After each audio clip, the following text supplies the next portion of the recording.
आपकी खुशी में, आपके गम में, आपकी आंसुओं में, आपकी मुस्कुराहटों में, आपके आज में, आपके कल में, आपके साथ होगी एक कहानी और मैं।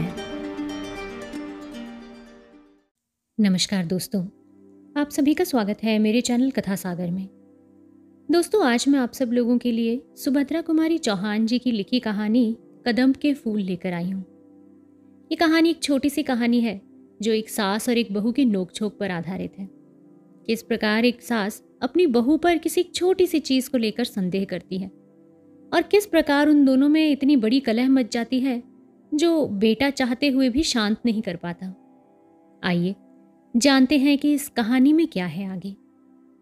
अगर आपको ये कहानी पसंद आती है तो मेरे इस चैनल को सब्सक्राइब जरूर कीजिएगा और साथ ही इसे अपने दोस्तों और जानकारों में शेयर भी कीजिएगा ताकि ज्यादा से ज्यादा लोग इस साहित्य की दुनिया से जुड़ सकें।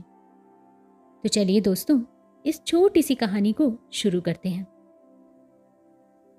भौजी, ओ भौजी, लो मैं ले आया। सच? ले आए? कहाँ मिले तुम्हें? अरे बड़ी मुश्किल से ला पाया भौजी। तो मजदूरी ले लेना भाई।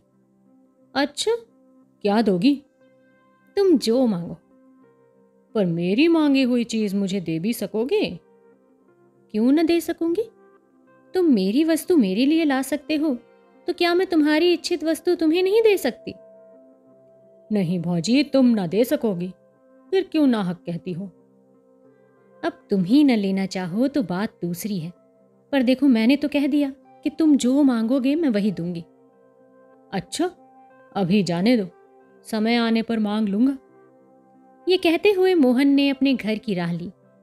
दूर से आती हुई भामा की सास ने मोहन को कुछ दोने में लिए हुए घर के भीतर जाते हुए देखा था, किंतु वो ज्यों ही नजदीक पहुंची मोहन दूसरे रास्ते से अपने घर की तरफ जा चुका था।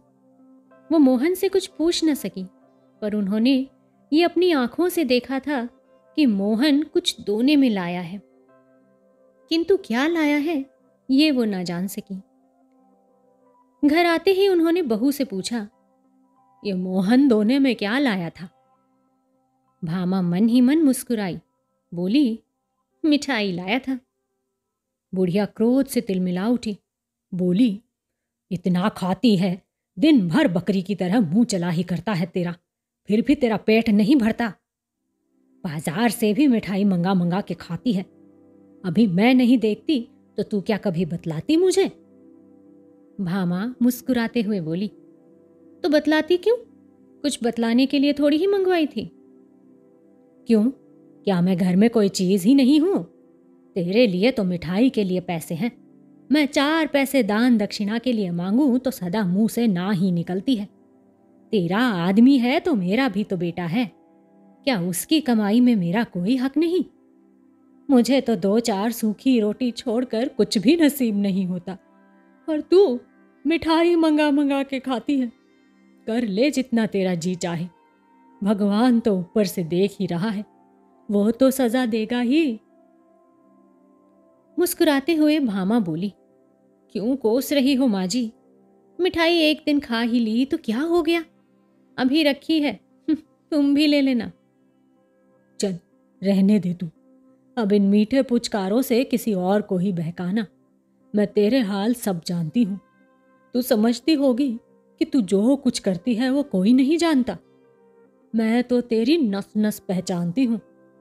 दुनिया में बहुत सी औरतें देखी हैं, पर सब तेरे तले तले।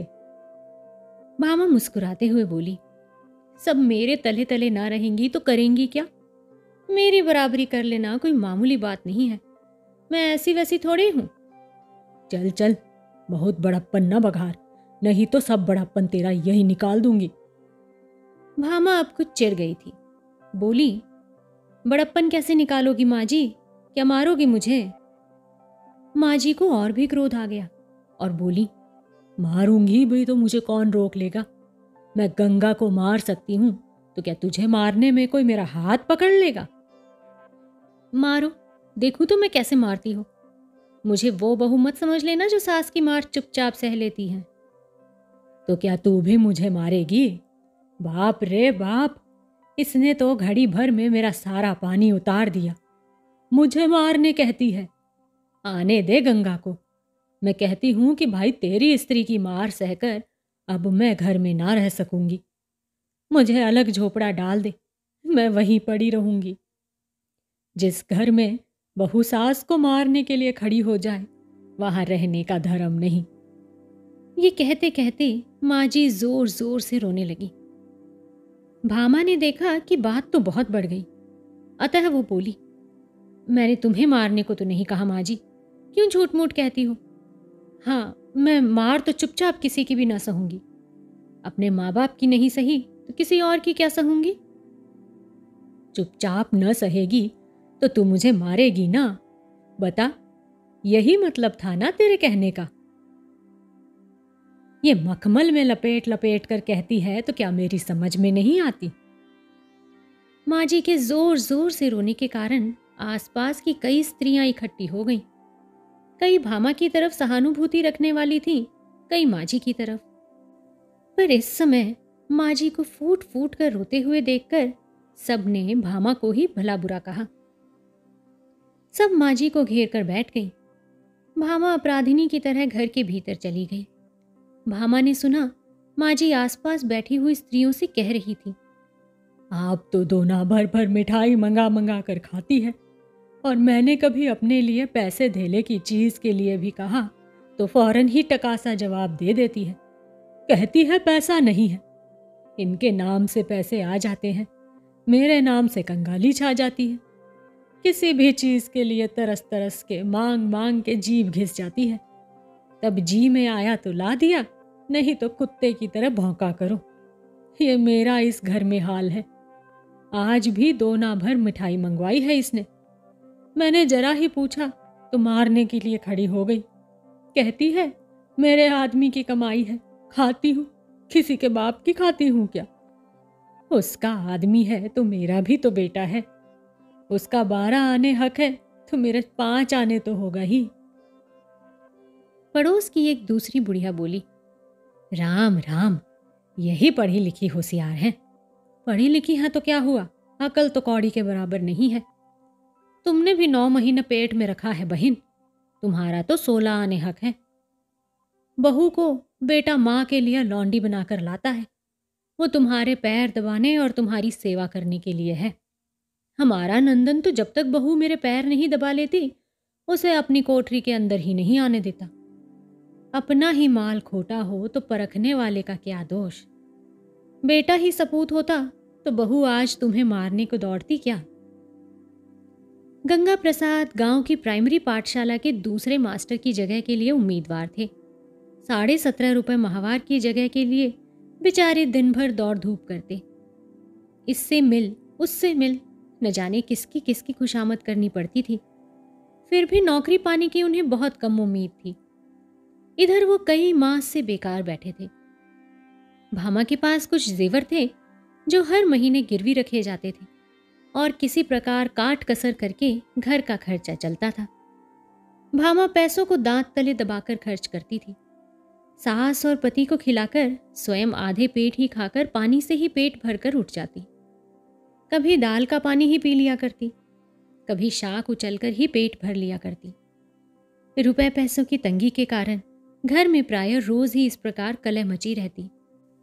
जब गंगा प्रसाद जी दिन भर की दौड़-धूप के बाद थके हारे घर लौटे तब शाम हो रही थी। आंगन में उनकी माँ उदास बैठी थी। बेटे को देखा तो नीची आंखें कर ली, कुछ बोली नहीं।